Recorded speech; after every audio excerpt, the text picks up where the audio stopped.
Bom dia a todos. Obrigada à coordenação do evento, ao professor Luiz Renato e ao Douglas, que, enfim, estamos nos vendo agora, revendo agora, agradecendo a participação num evento de grande importância no Rio de Janeiro. Nós temos poucos eventos dessa natureza aqui no Estado, então é significativo. Bom, o que me colocou, que eu vou tentar discutir um pouco com vocês, e de uma forma bem rápida, até em função do tempo, são questões pertinentes ao estudo de capacidade de suporte. Primeiro, não vou entrar em detalhes sobre esse estudo, até em função do que a professora Maria já detalhou de forma bastante significativa esses estudos e algumas metodologias trabalhadas. Aliás, a Maria, eu acho que não lembra de mim, mas eu iniciei, lembra? Eu iniciei os estudos de capacidade de suporte numa visita à Ilha de Anchieta na década de 90. Nós estivemos juntos discutindo metodologia de Cifuentes e completamente loucas para tentar entender o caminho metodológico de Cifuentes. E foi a partir daí que eu desenvolvi tanto meu mestrado quanto meu doutorado nos estudos de capacidade de suporte. Bom, primeira questão que não dá para fugir da discussão é como a gente tem que pensar o estudo de capacidade de suporte dentro de unidade de conservação, não há possibilidade sem pensar no fenômeno turístico. Aliás, eu acho que essa é uma discussão bastante importante, porque nós estamos falando de um fenômeno que é o maior deslocamento populacional hoje no mundo. E a gente está falando de um fenômeno que a academia deixou de lado, onde o mercado entrou com muita força, e agora a academia parece que corre atrás de um prejuízo na discussão de um fenômeno tamanho significativo, porque ele muda a vida das pessoas, ele altera o meio ambiente local e corresponde hoje a, basicamente, alguns países no mundo, toda a economia, como, por exemplo, Costa Rica, ou como, por exemplo, alguns países africanos que vivem exclusivamente do fenômeno turístico. Em especial, dentro do fenômeno, nós temos o ecoturismo. Não cabe aqui a gente discutir conceitualmente, definir esse fenômeno, até porque é um fenômeno bastante complexo da sua definição, mas a causa de deslocamento desse fenômeno está ligada ao que a Maria já falou anteriormente, ao estresse da vida urbana. Quer dizer, se a gente pegar o deslocamento, o que faz com que uma pessoa hoje, aliás, hoje não, desde o século XVIII, saia das suas áreas para visitar a natureza, ter a natureza como a grande vedete, é o estresse da vida urbana. Isso é detectado desde o século XVIII na Revolução Industrial em Londres. Aliás, as primeiras leis, ou a primeira lei ambiental que nós temos notícia é uma lei londrina, uma das primeiras. Então, esse deslocamento, o estresse da vida urbana é esse deslocamento. O que isso leva? Isso leva a algumas questões importantes da gente pensar. Estamos num fenômeno que é feito basicamente dentro de unidade de conservação, o ecoturismo em todo o mundo, grande parte é dentro das unidades, e ele leva a alguns problemas, alguns impactos significativos. Que são impactos que a própria Maria já se referiu, são impactos ligados à natureza e, principalmente, os impactos que eu venho concentrando algum esforço no pensar e no fazer turístico, que são os impactos sociais e culturais. Esses impactos, principalmente do cunho cultural, são impactos muito pouco estudados no turismo. Aliás, se a gente tivesse aqui que chamar ao estudo do turismo, eu diria que esse é o grande impacto, é um dos grandes impactos deixados de lado pela academia e que precisamos agora retomá-los. E eles têm que ser, no meu ponto de vista, pensados dentro do estudo de capacidade de suporte. Então, existem impactos culturais, existem impactos sociais, além dos impactos ambientais que já são tratados. O ecoturismo ele tem uma coisa assim meio estranha. Se você pensar a definição desse fenômeno, ele diz, olha, é uma visita a uma área de atrativo natural e com sustentabilidade. Não existe nenhuma definição de segmentação turística que se diga sustentável. Apenas o ecoturismo é que se autodenomina como sustentável. Agora, isso é muito estranho. Primeiro, queremos que todo o turismo, independente do segmento, seja sustentável. Tá? Segunda questão, parece que o ecoturismo em si mesmo tem a competência de ser sustentável, porque se autodefine como tal. Então, nós temos um problema. Existe uma atividade que se diz ser, mas que não é, né? Não é na realidade brasileira. Nós temos uma coletânea de impactos na realidade brasileira, seja do ponto de vista da natureza ou sociocultural, esses que vêm sendo rejeitados nos estudos em geral. E temos também o que eu vou dizer, que eu acho que hoje também é um espaço de discussão, que são os desencontros, né? Grandes impactos, eles estão nesse aspecto. Ou seja, o que é o turismo? O turismo é um fenômeno do encontro, né? É o encontro com o diferente, é o encontro com o inusitado. Aliás, existe já, essa semana mesmo, eu tive com uma pesquisadora, Marta Irving, da possibilidade de estudar o encontro. O que é o encontro? É o que a Maria falou aqui numa discussão, aqui anteriormente, que é como esse turista ele depara com um atrativo turístico. Né? Como é que isso está num campo de uma antropologia, né? Isso está num campo de uma filosofia do turismo, de uma psicologia do turismo. Esses desencontros, né, eles geram uma série de impactos. Né? Quer dizer, eu acredito que grande parte dos impactos nas unidades de conservação estejam ligados aos desencontros. São unidades de conservação que não conseguem, né, por questões múltiplas, de manter, né, os planos de manejo atualizados. São turistas que chegam nas áreas desavisados das fragilidades do lugar em que vivem, tá? E muitas vezes esse choque entre aquilo que tem e aquilo que ele gostaria de encontrar não é encontro, né? Os grandes impactos são, no meu ponto de vista, historicamente, são desencontros, são confrontos. Muitas vezes a gente tem exemplos de confrontos do turista com a área visitada. Então, essas questões eu julgo importantes no estudo de capacidade do suporte. Bom, como eu falei anteriormente, esses estudos... Eu comecei esses estudos na década de 90, né, aqui pela UF, no mestrado. E aí era interessante porque uma colega falou para mim, e isso me perseguiu absolutamente o tempo todo no meu mestrado e no meu doutorado. Primeiro ela dizia, você está mexendo com o negócio de ecoturismo? E que coisa estranha esse negócio aí, produção do capital. Aí, pô...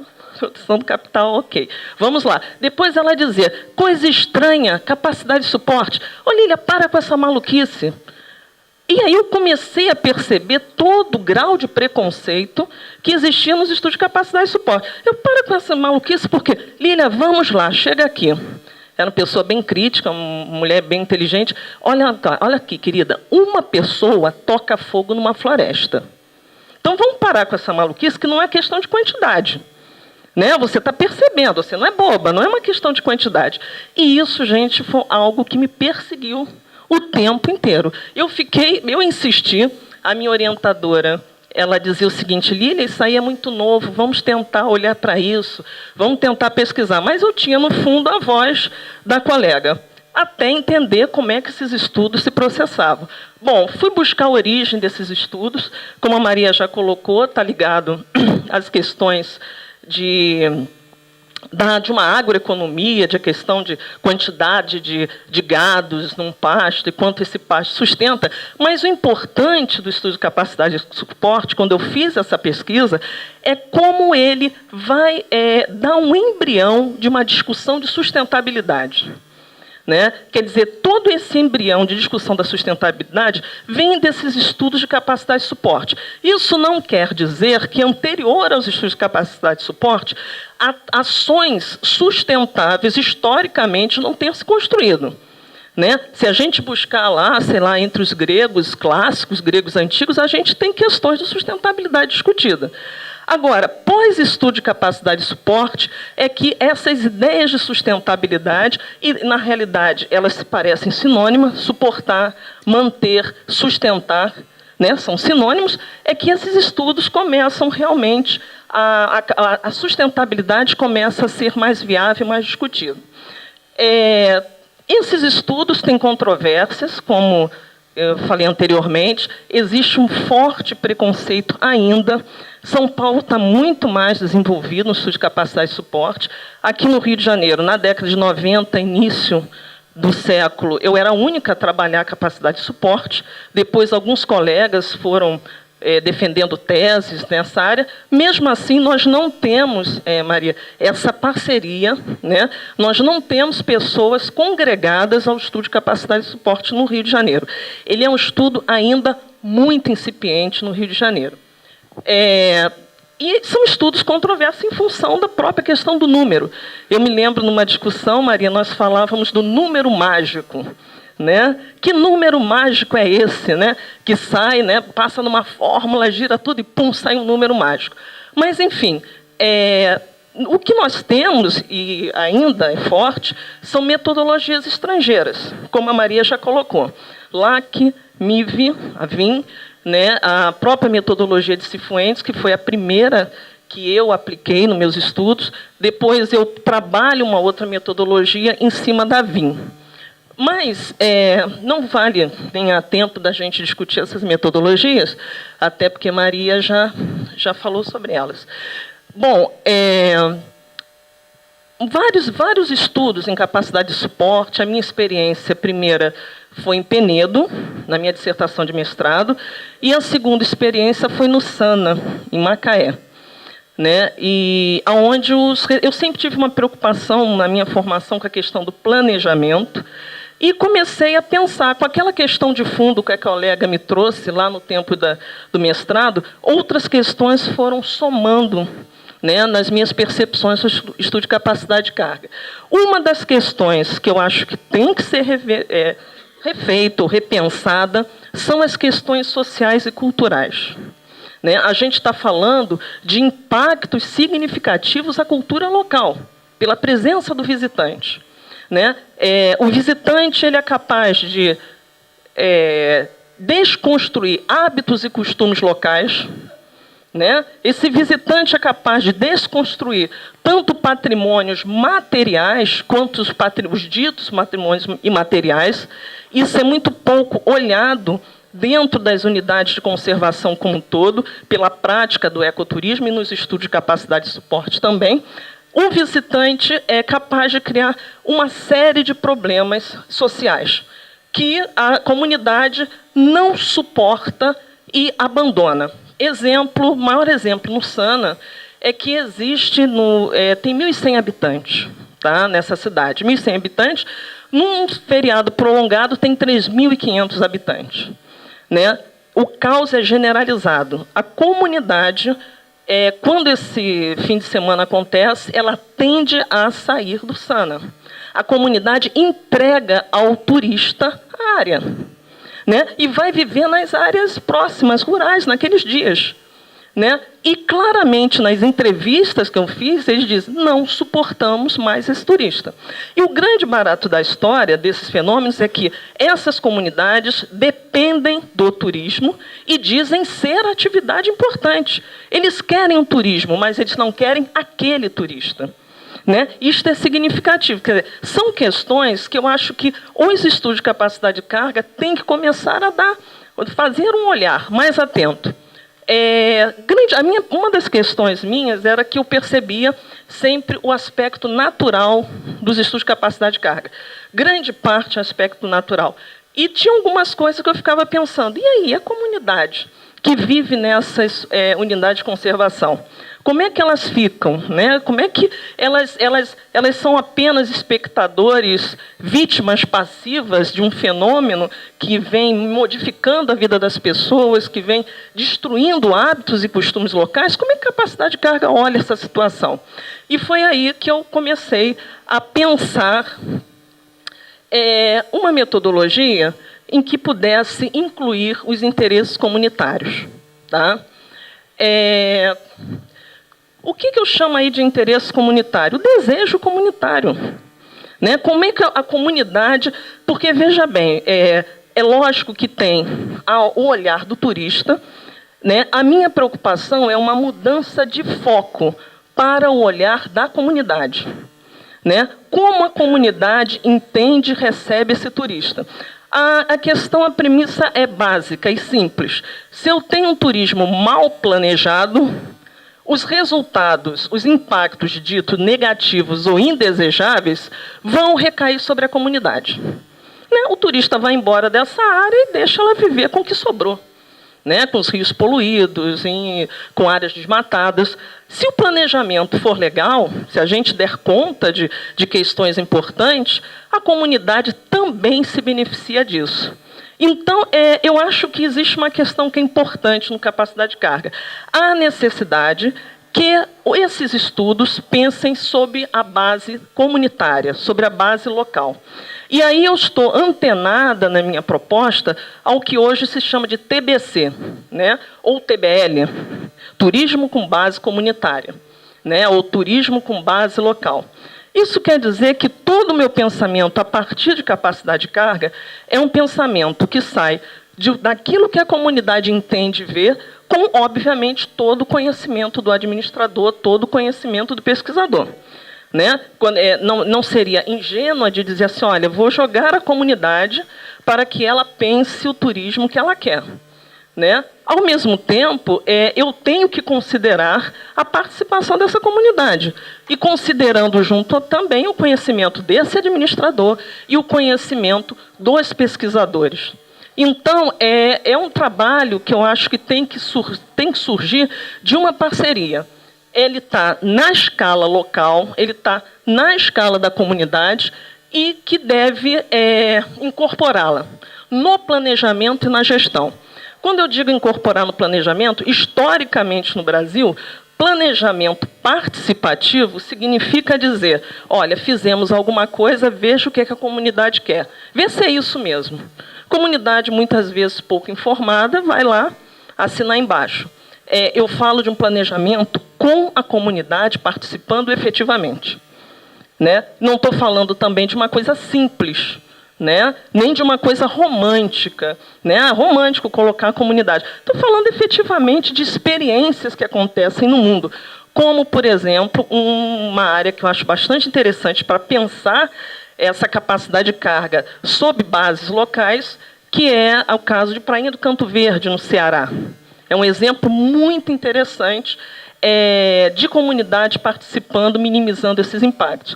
Porque o fim da questão do estudo de capacidade de carga é minimizar os impactos produzidos pela visitação turística. Então, isso aí é uma questão, comunidade participando e da gestão. Bom, se a comunidade pensa na gestão, ela tem que ter instrumentos que possa fazer essa gestão. E aí pensa-se numa construção de instrumentos de monitoramento comunitário, que eu acho que isso aqui é uma vertente interessante para ser desenvolvida. Na minha tese de doutoramento, eu cheguei a criar alguns instrumentos comunitários de participação. Além de fazer os estudos clássicos, por exemplo, com qualidade da água, tá? Eu percebi uma coisa assim, interessante, porque as metodologias que vinham de fora não davam muita importância à questão da água como espaço recreativo. E eu comecei a pensar, grande parte das metodologias são norte-americanas, eu pensei assim, culturalmente, eu acho que o americano não dá tanta bola para a água quanto nós damos. Né? A gente, mesmo que a gente vá para uma área interiorana de patrimônios históricos culturais, alguém fala, tem uma cachoeira lá não sei aonde, aí todo mundo corre para aquela cachoeira. A água tem uma importância cultural significativa. Então, uma das questões que eu coloquei no meu trabalho é a água, capacidade de suporte do ponto de vista da natureza, além do social e cultural, que eu trabalhei na tese, e isso foi em base de entrevistas, participações de comitês, para tentar discutir essa questão social e cultural na capacidade de carga. Do ponto de vista da natureza, o que, de novo, aparece aí é trabalhar com a questão da água. Mas o que eu acho que é, de novo, eu fiz todos os exames clássicos de água, tá? Relacionando a entrada de turistas e os exames clássicos, mas a questão era criar, do meu ponto de vista, era criar um monitoramento para a comunidade. como seria a minha saída e como seria uma comunidade fazendo a gestão por ela, né? Que ela tivesse alguns indicadores de que o ambiente não está legal, o ambiente está mal. E aí eu, junto à Fundação Oswaldo Cruz, na época eu trabalhava na Fundação, já existia um trabalho lá muito legal de monitoramento, que a Maria até se referiu, do biomonitoramento da água, né? Com a presença, que eu não sou da área, mas a presença dos besouros, né, que a superfície. E aí nós fomos com alguns comunitários, fizemos a coleta desse material. Eu digo que é um instrumento consideravelmente fácil, porque é muito interessante. Acabou meu tempo? Já estou. É muito interessante porque se coleta o material, aí vê a cara do besouro e eles têm uma tabela dizendo é suscetível a óleo, é suscetível a presença de inseticidas. E ali a comunidade consegue monitorar. Obviamente, ela não vai solucionar, mas ela consegue ter o start para começar a procurar as autoridades competentes. Então, estou terminando. O biomonitoramento foi uma questão importante. Trabalhei com bastões também de vegetação em solo. Dentro da pedologia, já era um trabalho clássico, mas eu comecei a descobrir algumas coisas interessantes que eu poderia, além de monitorar o solo, monitorar a trilha. Tudo isso foi mapeado, onde a comunidade, com facilidade, tem acesso para entender se a trilha está ampliando, tem acesso para entender se o solo está perdendo, está sendo perdido por erosão. Então,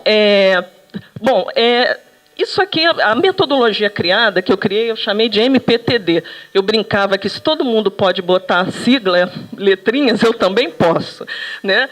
Monitoramento participativo do turismo desejável. É uma metodologia de 2005, foi publicada em alguns materiais, talvez esse ano saia num livro ainda, incentivada por saber que capacidade de carga está em voga ainda, pode ser que esse ano saia, e ele é uma metodologia que parte do princípio da participação comunitária e de um turismo desejável pela comunidade, aquilo que a comunidade considera como significativo e importante para a vida delas e para a manutenção das mesmas. Obrigada, gente. Era muito rápido. Bem, bom dia a todos. Agradecer aqui a oportunidade de divulgar um pouco o nosso trabalho. Então, eu comecei a trabalhar no parque em 2005 e estou há 7 anos à frente do programa de voluntariado do parque. Bem, então, a gente tem o privilégio de trabalhar em áreas, né, que muita gente paga para ir, ou então tem muito custo de passar o lazer. Então, para a gente realmente trabalhar num paraíso desse é mais fácil do que dentro de um escritório, com certeza. Então, o programa de voluntariado se baseia na monitoria ambiental, que organiza e mantém as atividades de mutirão. Nós temos aqui uma área de 3.953 hectares e 70 quilômetros de trilha, ou seja, uma equipe de 12 pessoas, sendo em dois dias, é muito difícil a gente conseguir isso sozinho. Então, o voluntariado é uma ferramenta muito importante na gestão de um parque. Inclusive, por que não reverter essa questão? Se o uso público, já que estamos falando disso, uso público causa impacto, por que não reverter esse uso público para um bom uso, né, e trazer benefícios para o próprio parque? Algumas informações básicas aqui. Nós temos aqui, iniciando os trabalhos em 2003, ou seja, nós temos 10 anos completados de atividades. Acho que em termos de Brasil é um número bastante significativo, porque, pelo que eu saiba, não tem outra unidade com um histórico tão grande quanto esse. Cerca de 1.500 voluntários cadastrados. Claro que não são todos trabalhando ao mesmo tempo, mas existe uma rotatividade muito grande. Tem voluntários que, desde o primeiro mutirão, continuam aparecendo, e tem sempre voluntários novos chegando. Então, tem uma oxigenação também muito grande. Realizamos agora o 100º mutirão, também foi um marco histórico, aí, inclusive com a inauguração de um trecho da Transcarioca, que os voluntários também ajudam a implementar. Uma média anual de 550 voluntários por ano, e diversas atividades semanais. E nisso totalizou aí cerca de 30 mil horas de trabalho em prol do parque. Para os gestores, a gente deve saber que é um número bastante significativo, porque se a gente fosse tentar contratar pessoas para fazer esse tipo de trabalho, ficaria realmente bem caro. Nessa vida toda de voluntário, tivemos vários parceiros e apoiadores muito importantes para a manutenção do programa. Agora também temos centrais de intercâmbio que mandam voluntários estrangeiros. Então, tem outra visão de fora, tem a questão da língua também é importante, que acaba favorecendo a equipe como um todo. Procuramos agora fazer, durante os mutirões, palestras que tragam algum tipo de conhecimento e possam melhorar o tipo de uso público. Ou seja, esclarecimento sobre animais peçonhentos, ou seja, várias coisas que podem acrescentar um conhecimento para o visitante. E isso tudo tem um fantástico efeito multiplicador. Ou seja, a pessoa que não só que faz no momento a prática, ela leva isso para a sua casa, leva isso para a sua comunidade, e também o efeito que a pessoa, dos visitantes, quando a gente está em ação, dificilmente, fazendo uma manutenção ou fechando um atalho, dificilmente as pessoas vão continuar fazendo esse atalho, porque vão saber o porquê não fazer. Porque é muito importante chegar no uso público, geralmente os guarda-parques, assim, as autoridades têm aquela ânsia de ver o dano não feito e acabam tratando, de repente, o visitante de uma maneira não muito condizente com a situação. A abordagem tem que ser o mais explícita possível e tentar dizer por que não. Não é só dizer que não pode. Nós temos aqui um perfil heterogêneo, um trabalho sem remuneração, a gente desenvolve novas habilidades, tem vários motivos que agregam a vinda do voluntariado para o parque. Inclusive até a busca de vocação profissional. Nós temos aqui, até no próprio meu caso, o voluntariado e a atividade em parques alterou bastante a minha vida. Eu acredito que altere muito a de muitos de nós. Depois que a gente começa a viver essa realidade, a gente busca proteger o meio ambiente e fazer alguma coisa pelo bem comum. A manutenção de trilhas e voluntariado está muito focado e andam muito juntos. Porque é o meio que a gente encontra para de conhecer os parques, ou seja, as trilhas são os caminhos. Então, é muito mais significativo a gente trabalhar nesse quesito. E a questão de reflorestamento também é importante, a questão de lixo, a sinalização, ou seja, todos os fatores que influenciam uma boa visitação. As etapas do programa de voluntariado começam com o planejamento e definições das prioridades, divulgação por cartazes, e-mails, as redes sociais, palestras. Tem o site que faz o cadastramento e a reunião, entrevista, identificando o interesse e a disponibilidade de cada voluntário. Então, isso é bastante importante também para a gente poder desenvolver as habilidades individuais de cada um. Porque não adianta nada a gente pegar uma voluntária e tentar fazer um trabalho que não é interessante para ela, carregar uma tora pesada, vai traumatizar, nunca mais vai ter esse voluntário. Então, é importante adequar também a atividade para cada um. E a capacitação de voluntários também é muito importante, porque ele se sente valorizado e vai contribuir cada vez mais com o programa. A reunião de oficina de voluntários, treinamento prático e técnico no parque. A avaliação periódica bimestral também é uma importante questão. O efeito transformador também é muito importante. As pessoas veem que essa sensação de pertencimento que tanto foi falado, ela vem disso. A pessoa botou a mão na massa, ela fez a transformação, ou seja, ela participou dessa transformação. Ela tem um pouco dela em cada lugar. Então, esse degrau aqui, eu fiz. Então, vai passar ali vai com os filhos, com os netos, vai continuar lá. Então, e ver que assim, realmente é uma transformação bastante grande. E isso vai bem de encontro com a expectativa de visitação. Facilita bastante, é mais seguro, é mais ecologicamente correto, ela minimiza os impactos. Então, os impactos do uso público podem ser minimizados com essas ações. E as vantagens: a manutenção da unidade de conservação, o envolvimento ativo das pessoas na conservação, interação com as comunidades de entorno, que também estão envolvidas e acabam participando de uma maneira, a oxigenação e troca de ideia com as equipes, ou seja, as pessoas de fora trazem talvez algumas soluções, porque mesmo a gente trabalhando nesse quesito, a gente nunca vai dizer que sabe tudo, ou seja, a gente está sempre aprendendo, realmente existe uma troca, de repente tem ideias novas, o manejo participativo, democracia e cidadania, a participação popular é bastante importante. E a gente tem a possibilidade de desenvolver projetos existentes e expansão também de novos programas.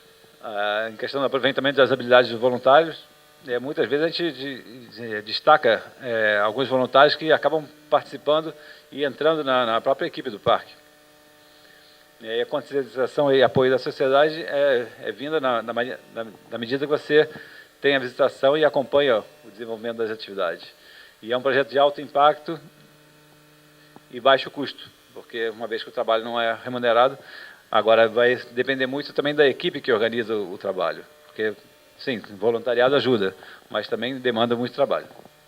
Então, alguns resultados do voluntariado, que são, assim, a olhos vistos, a gente tenta também integrar um ambiente natural ao parque. Não adianta a gente chegar lá e botar uma ponte de concreto, vai ficar uma coisa, vai ficar muito... A beleza cênica vai ser corrompida, no caso. Então, a gente fez ali a questão que atuamos. Embaixo aqui é a trilha adaptada para necessidades especiais, que também teve a participação de vários voluntários, pontes, substituição de trilhas. Então, um grupo de voluntários, uma coisa que também, no começo, o programa de voluntariado foi patrocinado pela Fundação Roberto Marinho, teve 2 anos de patrocínio e depois acabou. E nós continuamos mantendo o parque, o programa, por apoio de outros parceiros e financiadores. E uma coisa importante é identificar o voluntário. Então, a gente conseguiu fazer uma camiseta para os voluntários mais assíduos e para o voluntário que chega em cima da hora, nós criamos um escolete, que não deixa de ser uma identificação e a pessoa devolve ao final do trabalho. Porque é muito importante ter uma identificação durante os serviços. Aqui algumas imagens de voluntários em ação, seja em replantio, recolhimento de lixo, manutenção de trilha. Você pode ver claramente estampado na face de todos que é um trabalho agradável. As pessoas realmente têm interesse em ajudar e a gente tem como usufruir dessa ajuda. Inclusive, até pais levam crianças para começar como se fosse uma educação ambiental já desde cedo. A questão de sinalização, a gente faz uma confraternização de vez em quando com lanche, ou seja, ali foi um casal que se formou durante os mutirões, ou seja, é uma grande festa. As atividades são variadas, manutenção de trilhas, os voluntários podem contribuir na questão da sinalização, tanto na confecção de placas, quanto na pintura da sinalização, abertura de novas trilhas, construção de manutenção de degraus, construção de manejo de drenos, correção do leito, contenção das trilhas, fechamento de atalhos também é uma questão bastante importante. E isso, inclusive, quando a gente vai fazer durante os mutirões, a gente vê notadamente que geralmente os grupos grandes fazem ao descer da trilha, a gente consegue minimizar porque realmente explica o procedimento e por que não fazer. O manejo de flora exótica, já acredito que seja um problema em vários parques, também a ajuda voluntária é importante, que depois do manejo a gente faz a limpeza da área degradada e entra depois com o replantio de mudas nativas. Orientação ao visitante, apoio dos pesquisadores do parque, aplicação de questionários, atividades administrativas, elas podem também contribuir para a manutenção do viveiro, ou seja, atividades não faltam. Mais voluntariados trabalhando, a gente entrega também o certificado, ou seja, para valorizar o trabalho voluntário, as pessoas realmente têm certificados, e inclusive isso acho que tem contado muito para faculdades e coisas assim, tem muita gente procurando. Então, a descontração e capacitação é um trabalho ao ar livre, é um trabalho agradável, e tem pessoas de terceira idade, jovens, grupos organizados. Aqui embaixo é uma palestra sobre a história do parque, ou seja, é uma forma de conhecimento. Inclusive, na organização das atividades, a gente procura fazer um roteiro, mapeando com GPS, identificando cada ponto de trabalho, para a pessoa que chegue e consiga saber o que vai fazer em cada lugar, para não ficar perdido, porque esse é um desafio bastante grande. Então, falando em desafios, criar e manter uma equipe organizada para tocar as atividades é difícil. Organizar atividades para muitos voluntários, uma vez que a demanda é crescente. Hoje em dia, antigamente fazia mutirão para 20, 30 pessoas, hoje em dia são 50, 60. Então, para a gente ter atividades para todos é realmente difícil. E, inclusive, para você deixar todo mundo sem ociosidade, porque vai gerar desinteresse e acaba dispersando o voluntário. Zelar pela segurança de todos, adequar a atividade de acordo com o perfil do voluntário. Ou seja, tem vários desafios aí que a gente tem que se preocupar. Mensurar e controlar o trabalho, a questão da segurança. Eu tive a oportunidade, agora, pelo Serviço Florestal Americano, de ver como funciona lá nos Estados Unidos a questão do voluntariado e do uso público também. Então, foi bastante interessante, inclusive em questão de manutenção e planejamento das trilhas, porque muitas vezes se fala em impactos, mas os impactos eu acho que são minimizados, tanto pela boa construção da trilha, quanto pela boa manutenção. Então, claro, a grande visitação causa impacto, mas você pode propor uma manutenção que vai minimizar isso tudo. Isso aí também a questão do voluntariado também pode ajudar nisso. A capacitação contínua dos voluntários da equipe, ou seja, não só nas práticas, mas também nas palestras, isso também é bastante importante. Bem, aqui nós temos vários apoiadores, aqui a Forfan, Amigos do Parque, a Deuter, Brazilian Experience, Trias com as Sequetas, a PAI, Treino Corcovado, Unicef e vários outros grupos que nos apoiam, que temos aqui como ferramentas de apoio. Tem alguns que patrocinam em dinheiro, outros mandam os voluntários, ou seja, todos eles imbuídos do mesmo objetivo. Okay? Bom, boa tarde a todos. Gostaria de agradecer muito a oportunidade de estar aqui nesse evento e principalmente por estar participando de uma mesa com professores que para mim são referências. Inclusive a Lília foi uma das grandes motivações para eu fazer o mestrado aqui na ciência ambiental, quando eu vi a dissertação dela, com o tema que eu percebi que um turismólogo poderia realmente atuar nessa área, enfim, passar ações para projetos e depois concretizá-las. A Maria também, tive a oportunidade de conhecer lá no Núcleo Santa Virgínia e aprender e desejar continuar aqui, principalmente envolvendo as políticas públicas. E o Lúcio também, que para mim é uma grande referência no voluntariado, já elaborei projetos e sempre usando e pesquisando sobre o trabalho dele, né, no Parque da Tijuca. Bom, e então, a partir dessas referências, enfim, dos anseios, eu estou no INEA desde a criação deste órgão. E lá eu pude perceber que o discurso que a gente vinha ouvindo muito, que da preservação, do preservacionismo, do setor ambiental não querer visitantes, enfim, que esse discurso já não existia mais. E que, pelo contrário, o discurso tinha mudado e o desejo de trazer visitantes, de abrir as unidades, de implantar, de trazer uma satisfação maior para quem visitasse, era o discurso, era o foco.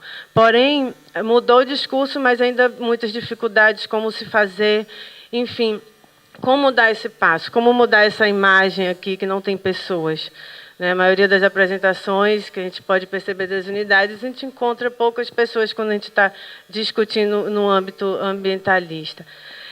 Bom, e com esse desafio dentro do órgão, a gente começou a planejar uma visitação dentro da Diretoria de Biodiversidade e Áreas Protegidas, tanto na Gerência de Proteção Integral quanto na de Uso Sustentável, e pensando na visitação em algumas linhas.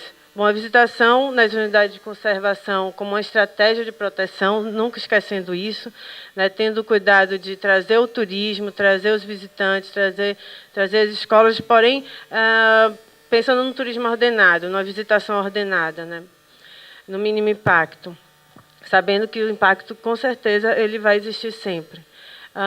E nas linhas, pensando de 2010 a 2016, isso não tem nada a ver com Copa Olimpíadas, simplesmente porque o planejamento de governo ele é traçado dessa forma. Se pegarem o planejamento de governo do Estado do Rio de Janeiro, antes mesmo de se pensar em eventos, ele é até 2016. Isso é uma linha.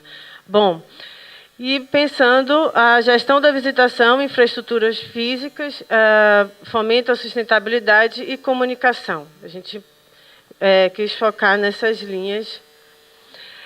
E um dos primeiros passos foi o decreto que traz o uso público nos parques e diretrizes, que eu não vou entrar em detalhes, porque o Rogério Rocco, felizmente, já detalhou bastante, né? Mas pensando nas linhas que foram passadas dentro do decreto, que é ter a visitação ser pensada para todos, não ser pensada somente para um segmento de esporte de aventura ou de ecoturismo, enfim, de família, atendendo a todos num planejamento e nas diretrizes na legislação também.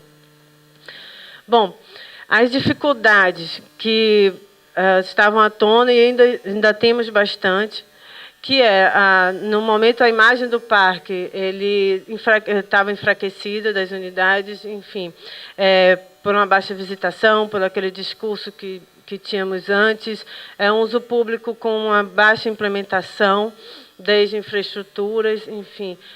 A visitação desconhecida, as pessoas entram nas unidades, não sabem onde é que elas estão, simplesmente visitam a cachoeira, mas não sabem que aquilo é um parque. Os meios de hospedagem, da mesma forma, eu já me hospedei do lado do Três Picos, e uma senhora que tinha uma pousada há 20 anos lá e não fazia ideia que aquilo era o parque. E ela vende aquela paisagem.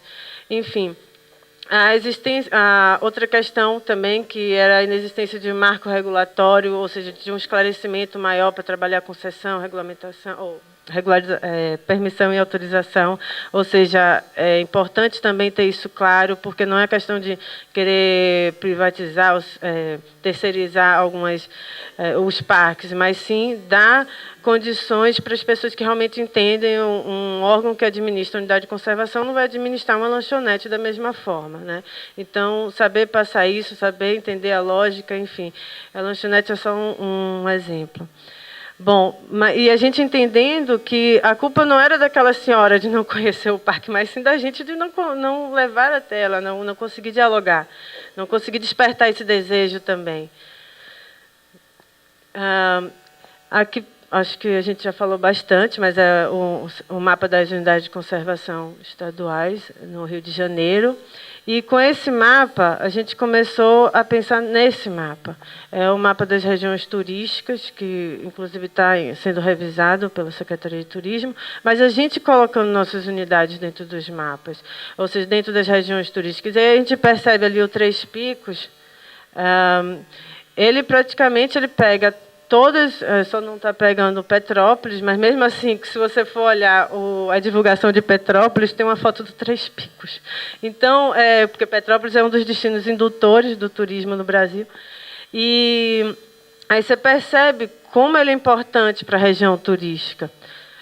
Igualmente, os outros, o Parque Estadual do Cunhambebe, a Reserva Ecológica da Joatinga, apesar de ser uma reserva ecológica, eu acho que é um dos exemplos que a gente tem, ou um dos pouquíssimos de turismo de base comunitária, e mesmo assim ainda estamos engateando e temos muito que aprender. A Ilha Grande, vou falar um pouquinho mais à frente. Enfim, a maior parte das regiões turísticas, Costa do Sol, sempre elas têm alguma unidade de conservação que, se você pegar um folder daquela região, a imagem que tem é um parque. Porém, quem está passando, quem está vendendo o produto não sabe disso. E aí começamos a mudar, a reconhecer e entender um planejamento regional, ou seja, o planejamento das unidades integrado nas regiões turísticas. Bom, o Parque da Pedra Branca e Tiririca Metropolitana, na Costa Verde, o Parque Estadual da Ilha Grande, Cunhambebe, a Reserva Ecológica da Joatinga, Costa do Sol, que por sinal é na região da Costa do Sol.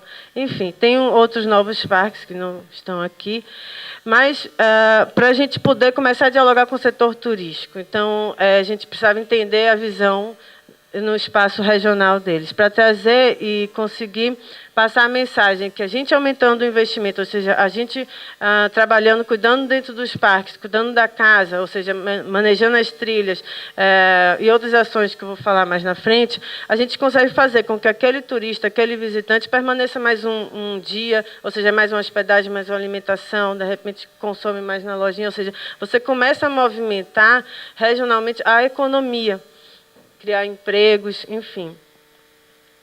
Mas era importante falar a linguagem dele. Não adianta só a preservação pela preservação, a conservação pela conservação, se você também não está envolvendo o homem, não está envolvendo a economia local. Bom, e aí um investimento importante, que é o projeto de fortalecimento e implantação da gestão da visitação do uso público nas unidades, que a gente chama o projeto de fortalecimento de uso público, que temos inúmeros representantes dele aqui, a Gineissa, que já foi muito bem falada, que hoje ela é do Desengano, do Parque Estadual do Desengano, a Fernanda, enfim, temos muitos aqui que acho que vale a pena conversar. Bom, eles estão nos ajudando a implantar esse projeto, que ele veio com o objetivo de consolidar o uso público, ou seja, arrumar a casa, implantar de fato o uso público, trazendo também alguns recursos materiais e capacitação. Capacitação no sentido, capacitamos os gestores, capacitamos essas pessoas que estão implantando o uso público dentro das unidades para que eles sejam multiplicadores e o conhecimento permaneça, o monitoramento, a gestão. Isso tudo em fase de implantação, junto com a administração da unidade. Bom, criar um marco regulatório também dentro desse projeto. É um dos objetivos. Esse marco regulatório institucional aqui, ele se refere a das concessões, já foi comentado, mas também do termo de reconhecimento de risco, o voluntariado e o uso de espaço e imagem. Inclusive, agora a gente está já discutindo a minuta, porque é um instrumento importante. É um instrumento importante para o uso público, no momento que a gente tem usuários que querem fazer atividades que gerem risco, a gente não sabe se o termo de reconhecimento de risco realmente, na prática, ele vai funcionar, até que ponto ele protege a unidade, não protege, protege o usuário, enfim. Essa discussão toda, e é um instrumento importante, porque o gestor, na hora que está na unidade, ele tem um receio, se ele não tiver um esclarecimento de, poxa, vamos abrir esse espaço aqui para o usuário ou não. Então, a instituição tem essa obrigação de estar dando esse esclarecimento para quem usa e para quem gere o espaço. Horas de voluntário como estágio na faculdade. Então, são probleminhas que antigamente, quando foi feita, que já é um grande passo, a portaria, não se atentaram para isso. Então, a gente tem que revisar a portaria, enfim, pensar em toda a implantação na unidade, como o Lúcio falou anteriormente. O voluntário ele ajuda muito, mas se a unidade não estiver preparada e planejada para receber, ele vai atrapalhar e a gente vai frustrá-lo. O uso de espaço, de imagem do espaço, a gente tem aqui a Thaís, que é a grande responsável por isso, e hoje analisa a nova minuta que está para sair, justamente para dar esse esclarecimento e conseguir melhorar. A gente quer mais que tenham imagens, que tenham reportagens, que usem, que divulguem nossas unidades com responsabilidade. Outro é o planejamento estratégico da visitação até 2016. Não consegui enxergar. Vixe Maria, então vamos lá, vamos rápido. Então tá, o planejamento estratégico é pensando no uso público dentro do INEA e também pensando no uso público dentro da unidade. Então, a gente discute o uso público, o que é que o INEA quer, o que é que a diretoria quer para o uso público, e, ao mesmo tempo, isso é discutido paralelamente dentro da unidade para se fazer o planejamento de uso público dentro dela. Regulamentar os...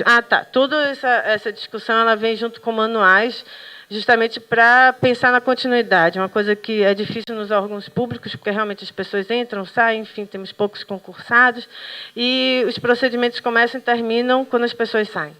Então, a gente pensa muito em procedimentos práticos, claros e manuais que dê continuidade às atividades e aprimorem elas, né? E a aproximação com o setor turístico, que a gente tem investido bastante. Aqui é um dos trabalhos dentro do projeto, tentando conhecer mais esse visitante, pensando justamente que isso aqui vai auxiliar no monitoramento, auxiliar em implantação de ações futuras, de revisão, enfim. Banco de dados também está sendo elaborado. E esse banco de dados é interessante porque ele pega ao ser atividades dos atrativos, envolve diversos setores aqui. A gente não fica só com a questão do uso público em si, setor de pesquisa, planejamento, arquitetura. A gente tem aqui a coordenadora do setor de arquitetura, a Érica Campagnoli. E, enfim, o uso público passa por todos esses. A oficina de planejamento estratégico, que eu já comentei, essa é a logo das nossas unidades, as logos. O grupo, quando a gente teve a capacitação em Itatiaia, e essa capacitação, ela pensou desde um conceito realmente do turismo, para a gente poder entender, trazer o turismo para a área ambiental, enfim, ações de uso público, estratégias, também a observação de aves. A Tieta, uma grande especialista, deu o curso de como implantar a observação de aves, enfim, esse segmento dentro da unidade. E a Yukie, que acho que deve ser conhecida por muitos aqui, a gente teve o privilégio de ter o curso dela, e a gente pôde aprender também essa questão do monitoramento, indicadores e manejo das trilhas, para começar. Não é um estudo de capacidade de carga aprofundado, não diria isso, mas a gente já, através do manejo, com a noção dos indicadores, a gente consegue ter um manejo focando isso. Bom, E aqui também a aproximação com as comunidades, tentando entender realmente qual é o visitante, como fazer com que ele conheça a unidade. O trabalho de educação ambiental, é que ela está pintando a logo do Parque Estadual da Serra da Concórdia. Enfim, pensando em diversos tipos de visitantes, todas as idades. Passar rápido. Aqui acho que já foi um pouquinho falado do trabalho de guias e cantores, planos de manejo pelo André Ilha. Queria chegar aqui, acho que em 1 minuto eu consigo falar, do Parque Estadual da Ilha Grande. A gente hoje tem um projeto que é o Sistema de Sustentabilidade da Ilha Grande e Autonomia de Custeio do conjunto das unidades estaduais que a compõem. Bom, o grande objetivo aqui é criar um ordenamento turístico envolvendo outras instituições. Então, é um arranjo institucional, é uma governança local. Isso é algo bem difícil, como já foi falado antes. A política pública, ela, no momento que é traçada sobre um território, ela tem que envolver prefeituras, estados, nesse caso, Capitania dos Portos, a comunidade que vive ali, setor turístico, enfim. Então, isso foi pensado a empresa contratada junto com a INEA foi em todas as comunidades, a trilha foi dividida em diversos setores, para entender o que eles pensavam e querem como o turismo. Sem dúvida, muitos devem estar pensando, quantas vezes já não se fez isso na Ilha Grande? Realmente, não é o primeiro estudo para entender o que se deseja. Mas era importante atualizar e, principalmente, trazê-los para esse projeto. Como a Lília falou, é importante fazer juntos, isso é muito difícil. E aí, a partir não só dessas oficinas em cada comunidade, em cada praia, né, que a gente chama Ilha de Muitas Ilhas, também foi montada uma comissão de acompanhamento desse projeto. E aí, pensando a definição do limite recomendável das atividades turísticas, os indicadores ambientais, sistema de controle e integração do acesso turístico, que a ilha tem muitas entradas, sustentabilidade econômico-financeira das unidades. Bom, como a ilha tem uma cidade ali, você não pode ficar só pensando na unidade de conservação em si, no parque, ou na reserva biológica, ou na APA, porque tem tudo isso lá dentro. Ou seja, não dá para ficar pensando só no atrativo, na cachoeira, na trilha, enfim.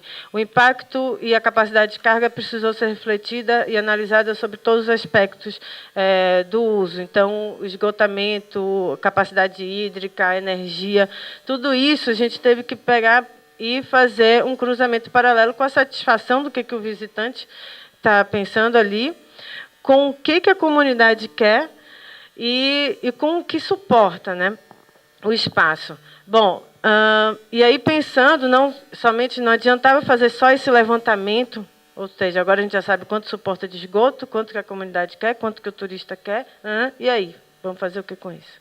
Então, são pensados estratégias de monitoramento também. Esse projeto está em andamento, provavelmente vai finalizar em outubro. Então, foi através de uma das metodologias, o número balizador de visitação, que, na verdade, isso é só uma estratégia da metodologia que foi falada antes aqui, que o ICMBio usa, que é pensando na satisfação do visitante e no suporte mesmo da área, né? Junto com isso, o monitoramento de indicadores ambientais, monitoramento de indicadores da experiência. Aí, da experiência, pensa nisso. Se ele quer ter uma experiência de uma praia de Copacabana no domingo, ou se ele quer ter uma experiência de uma praia um pouco mais selvagem, enfim. E a gestão do manejo dos ecossistemas, dos microsistemas, que a gente chama. Não é só ecossistemas, porque esses sistemas também têm agências de viagem, etc. Acabou meu tempo, né, completamente. Eu vou só passar esse aqui. E aqui é só uma base conceitual que já foi falada antes, só para voltar, que, enfim, foi bastante falada. O pessoal medindo, realmente, aqui é mais um aspecto natural, indicadores, enfim, desde cachoeiras, trilhas, erosão. O Eduardo, que está aqui, um dos coordenadores do público da Ilha Grande, ele acompanhou e entende muito mais do que eu sobre esse projeto aqui, para poder falar, que acompanhou em loco. E, bom, outra questão, pensando no monitoramento e na gestão, é isso. Isso é só um dos detalhes que ele aponta, ou seja, você mede e começa a perceber se aquela localidade ela ainda tem um impacto incipiente, ou seja, isso para poder flexibilizar, não vai ter um número fixo ali, que só podem 30 e nunca mais vão poder nem 25 nem 50. Não, isso é muito relativo, porque acho que já foi falado aqui, depende do tipo de visitante, né? Eu acho que os visitantes, vamos lá, observadores de aves, quietinhos, coisa e tal, se vierem 30, acho que causam menos impacto que 10 adolescentes querendo correr, curtir, enfim, não querendo estigmatizar, mas é diferente, tem que pensar também no uso. Bom, e aí você tem, né, começa a ter um alerta e depois a necessidade do manejo. Essa foi que a gente chama uma régua que nos balizou, que aqui em cima é pensando naquela coisa do Copacabana. Então, quantas pessoas por metro quadrado você gostaria de ter nas praias? Aqui, o total da população, pensando na fixa e na flutuante, o quanto que o esgotamento sanitário aguenta, suporta, a solução, porque a maioria dos locais lá já tem alguma solução, então ele vai passar a suportar isso aqui, quanto que o recurso hídrico suporta. E aí a gente começa a fazer alguns cruzamentos, pensando, essa daqui pensando tanto na satisfação do visitante, quanto o que a comunidade quer. Qual o tipo de visitante que ela quer receber, ou o que ela quer encontrar ali, como a Lídia falou, as pessoas saem do local quando está muito cheio, né? A gente não quer isso. Bom, aqui eu vou passar rápido, porque já foi falada outra atuação também, do observação de aves, os guias estão sendo produzidos. Aqui a trilha Transcarioca, que é bem interessante, principalmente voltada para uma gestão integrada de mosaicos. Os guarda-parques, que hoje a gente, nesse projeto de uso público, a gente tem uma grande missão de passar esse conhecimento e eles a missão de dar continuidade. As unidades de policiamento ambiental que a gente tem, isso ajuda bastante para uma questão onde a gente vive, né, da segurança. Isso tem que ter uma preocupação com os visitantes e a segurança deles. Então, essa integração que já tem. Outro projeto de trilhas que também envolve capacidade de carga, que acho que o André já falou. Pensando também numa sinalização rústica, em projetos para cadeirantes, ou seja, para deficiente físico. E é isso, obrigada, desculpa passar o tempo. Boa tarde, pessoal. Antes de mais nada, agradecer novamente a coordenação, o Renato, o Douglas, né, os colegas também de mesa, né, a minha colega de mestrado, que é a Manuela, que ela esqueceu de falar que foi colega minha de mestrado, né, Manuela? Enfim, agradecer também a presença de todos vocês aqui, né, embaixo dessa chuva, feriado no Rio, né? Enfim, é um prazer estar aqui também. Bom, eu vou procurar ser o mais breve possível. Em 15 minutos eu pretendo dar o meu recado, então, por favor, Douglas, quando chegar aos 15, né, você me avisa. Né, se eu estiver atrasado, eu adianto um pouquinho, mas não vai passar de 20, tento eu. Né? Então, a gente vai falar sobre os limites, né, educação e participação do uso público, na perspectiva de um usuário, de um promotor de uso público em parques estaduais, municipais e nacionais também, ou seja, unidade de conservação. Né? Bom, a gente, enquanto usuário, enquanto promotor de visitação, né, a gente percebe, independente do governo, independente da gestão, independente do que seja, falta o que está sendo investido hoje em dia, né, em algumas que estão sendo investidas, né, de verba, de atenção, em relação à unidade de conservação, é muito pouco. É muito pouco. O que tem não chega ao razoável, a não serem algumas exceções. Por exemplo, né, que o próprio governo puxa uma brasa um pouquinho para a sardinha, porque tem interesse, como a gente está vendo na questão dos parques da Copa. Né? A gente observa que está tendo aí um aporte maior de dinheiro, de pessoal também, porque existe o interesse do governo, né, da esfera superior do governo, de que aqueles parques ali sejam utilizados de uma forma, sim, né, interesseira para chamar a atenção, né, dos grandes eventos, as pessoas que vão visitar aqui o país, né, e assim gerar divisas, gerar renda. Mas, geralmente, a unidade de conservação é relegada sempre ao segundo plano, né, e a gente não pode deixar que isso continue acontecendo. E o interessante é que o próprio visitante tem uma questão aí que é meio ambivalente, né? O visitante, para o gestor, de uma maneira geral, né? Claro, eu estou aqui generalizando, né? Para o governador, enfim, para as pessoas que estão lá em cima, principalmente para o gestor, né? O visitante é visto, ora um inimigo, né? Ora um vândalo, um possível vândalo, né? E ora uma bênção, né? Como se fosse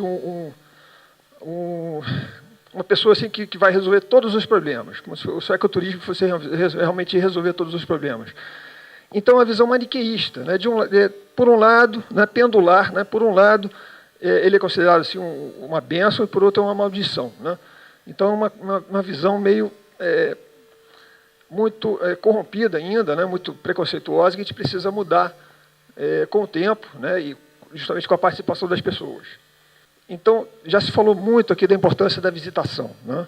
Que a visitação ela cria uma consciência ambientalista, né? Ou seja, dá uma maior visibilidade também à unidade de conservação, né? Então, não precisa nem se falar muito nisso, mas é importante chamar a atenção aqui que essa visitação ela acaba sendo subutilizada, né? Existe muito mais do que está, né, no marco legal, marco regulatório da visitação do uso público, unidade de conservação, né, do que é estabelecido. Então, por exemplo, é listado que a recreação, as atividades esportivas, né, e outras tantas atividades, mas existem muitas outras, por exemplo, essa daqui é uma atividade que a gente faz no Ecoando, que é uma caminhada ecoliterária, ou seja, a gente está dando um uso literário para o ambiente natural, né? Mas existe também o religioso, existe também o terapêutico, né? Então, isso tudo já foi falado, né? Espaço de interação, integração do ser humano com a natureza, né? E as potencialidades da própria educação, né, que existe na sociedade de conservação, ela também é subutilizada, por conta daquilo que a gente já conversou, inclusive, no primeiro dia, né, de que a educação ambiental, que é preconizada no marco regulatório do uso público da unidade de conservação, é uma educação ambiental biocêntrica, né? Ou seja, se foca naquela questão ambiental, quer dizer, ecológica apenas, né? Flora, fauna e relações ecológicas. Mas a gente sabe que as questões ambientais, que os problemas ambientais são complexos, né? São questões multidisciplinares, interdisciplinares, enfim, que abarcam uma série de outras questões que devem ser abordadas justamente de uma forma complexa, né? Ou seja, a complexidade da educação ambiental de vertente crítica, né? A gente já conversou isso também, que existem duas vertentes no Brasil, principais, né? E uma delas é essa, que é a vertente crítica, que a gente observa, que a gente tenta lidar com a realidade, né, de uma forma também complexa, interdisciplinar, né, mais aprofundada e mais abrangente, incluindo, inclusive, história, geografia, não se fixando apenas naquelas questões, né, mais ligadas ao meio ambiente, embora sejam ainda muito importantes, sim. Eu não estou, de maneira alguma, desfazendo a importância desses temas, né. Acho que a unidade de conservação é justamente isso também, né, mas precisa-se ir além, né. Então, onde é que a gente pretende chegar, né? Onde é que a gente precisa chegar, né? A gente precisa ir além, né? Não apenas do que está no marco legal, né? Mas também dos próprios limites da unidade de conservação. Quando a gente fala em uso público, né, a gente está se referindo justamente aos limites internos da unidade de conservação, de maneira geral, porque conceitualmente o uso público é isso, né? Você usar a estrutura do próprio parque, né? Os atrativos também, a visitação dos atrativos, né? Mas o entorno das unidades de conservação, às vezes, são tão ou mais ricos que a própria unidade de conservação.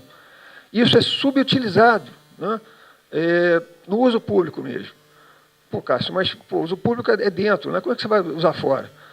Algumas pessoas já falaram, alguns pesquisadores já falaram isso aqui direto, inclusive é interessante isso, né? A convergência de alguns pontos, independente se a pessoa tem contato ou não uma com a outra, né? Foi falado em parceria, o Douglas falou em parceria, outro pesquisador também falou em parceria, né? Ou seja, a gente tem que agregar tanto os atrativos externos quanto os internos, não quer dizer, ao contrário. Tem que agregar tanto os atrativos internos quanto os externos.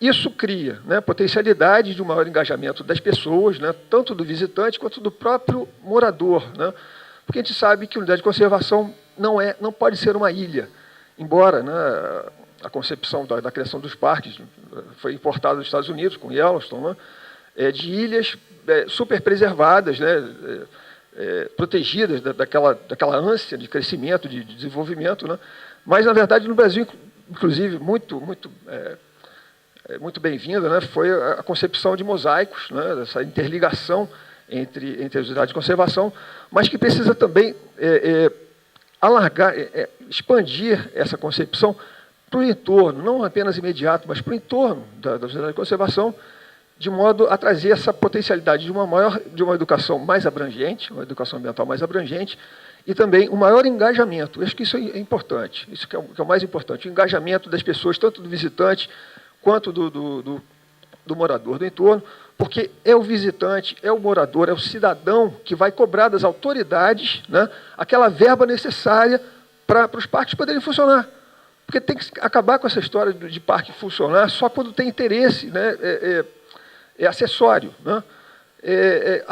Vai ter o Comperj, então a gente vai ter dinheiro para fazer um monte de coisa na Serra da Tiririca. Não pode ser dessa maneira, tem que ter uma verba, um orçamento específico para o parque, né, ou para os parques, para eles poderem funcionar de uma forma correta, como a sociedade espera que eles funcionem.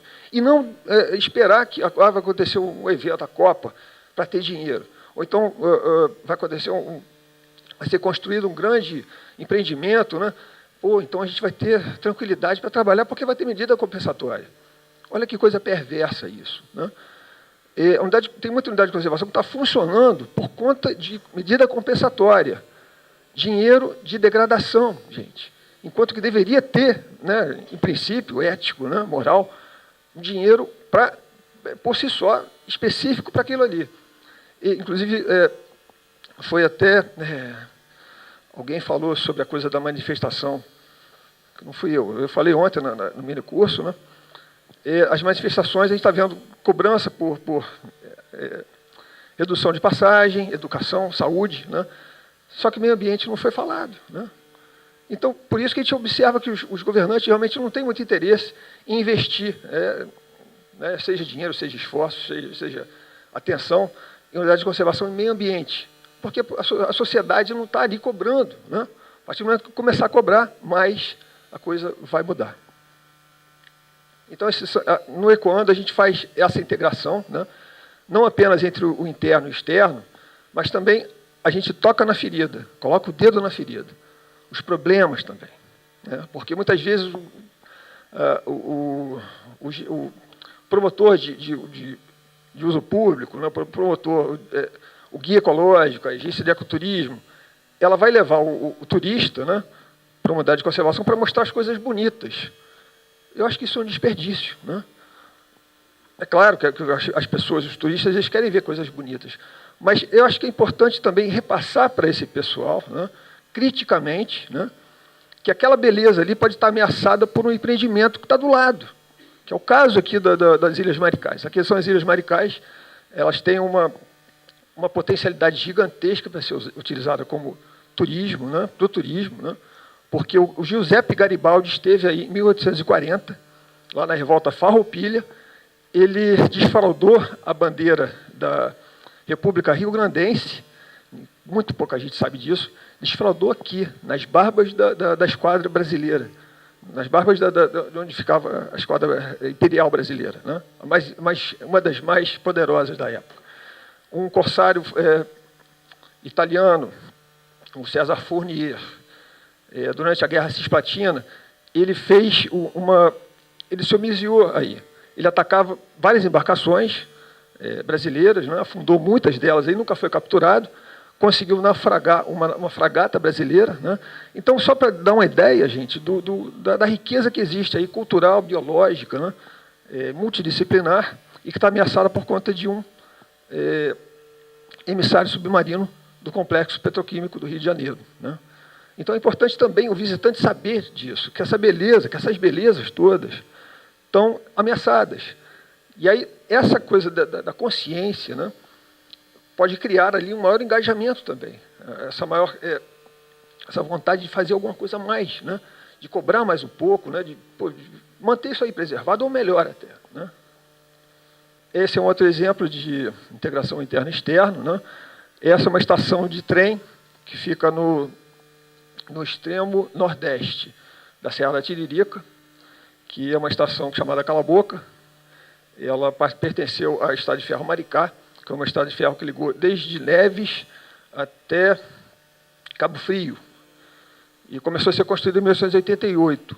E esse é um túnel, fica muito próximo dessa estação, né, que conta uma história maravilhosa, né, que a região da Costa do Sol, onde tem o Parque da Costa do Sol, ela se desenvolveu por conta dessa estrada de ferro, que foi desativada de uma forma criminosa, né, que muito pouca gente sabe, assim como a malha ferroviária brasileira sofreu muito por conta de manipulações políticas, né? Então, esse é um outro exemplo aí do quanto o entorno, isso aí está fora do parque. Tá? Eu acho que só a estação está dentro, mas o túnel está fora. Então, só para dar uma ideia da riqueza que existe, né, de conteúdos e também de problemas. Né?